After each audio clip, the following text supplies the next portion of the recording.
Zato bo treba vložiti veliko truda tudi v prihodnje, ampak za dogovor morata biti pa dve strani. Jaz mislim, da se mogoče v preteklosti vsaj ena od strani ni zavedala, kako zelo ključne so reforme in to se zdaj kaže v bistveno dražjih kreditih, ki jih država že plačuje. Z ogromno dialoga, komunikacije, potrpežljivosti. Najpomembnejši element družbenega konsenza je pogovor oziroma odprt dialog. Prepričani smo, da ljudje dobro razumejo, v kakšnih situacijah se naša država pravzaprav nahaja, z osebnim zgledom in s trdnim prepričanjem ter komunikacijo pa je to mogoče doseči brez večjih težav. Potrebno se bo veliko pogovarjati in prepričevati.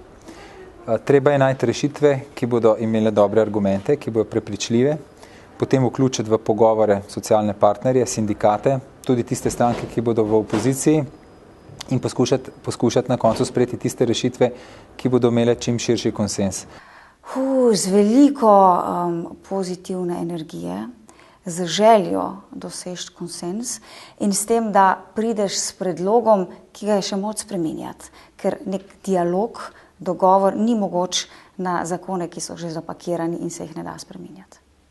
Reforme oziroma spremembe so v Sloveniji potrebne. Potrebno se je dogovarjati tako znotraj koalicije, kot tudi z opozicijo, s partnerji in treba se je pogovarjati tudi z državljani, da skupaj spoznamo, kaj je najbolj koristno za nas vse oziroma za prihodnost Slovenije. No, če bo stranka Desus v vladi, na vsak način bo treba peljati ta socialni dialog. Jaz si ne predstavljam, da bi lahko tako zahtevno reformo, kot je pokojninsko, izpeljali brez širšega družbenega soglasja in znotraj vlade se bomo mi zavzemali za to, da pride do dogovora znotraj vseh političnih strank in pa tudi s socialnimi partnerji, seveda pri tem pa ne smemo pozabiti tudi na delodajalce.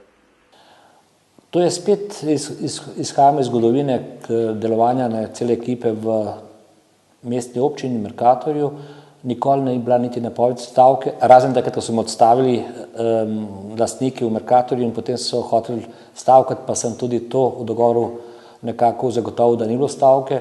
In jaz mislim, da je z razumnim dialogom to lahko doseči, kajti sedaj čas krize tako velik, da je ta dialog nujen in konsens nujen.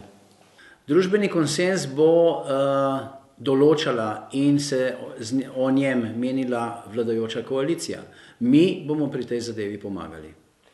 Ta bo verjetno še najtežji del vse zgodbe, zato ker se v Sloveniji vse razpada, je premalo sodelovanja. SMS Zeleni smo že v teh predvolilnih časih pokazali visoko stopnjo pripravljenosti za sodelovanje, povezujemo 4-5 enakih partnerjev v našo zgodbo in jaz verjamem, da je možnost v svobodo miselnosti, najti prostor za sodelovanje tudi z drugače mislečimi.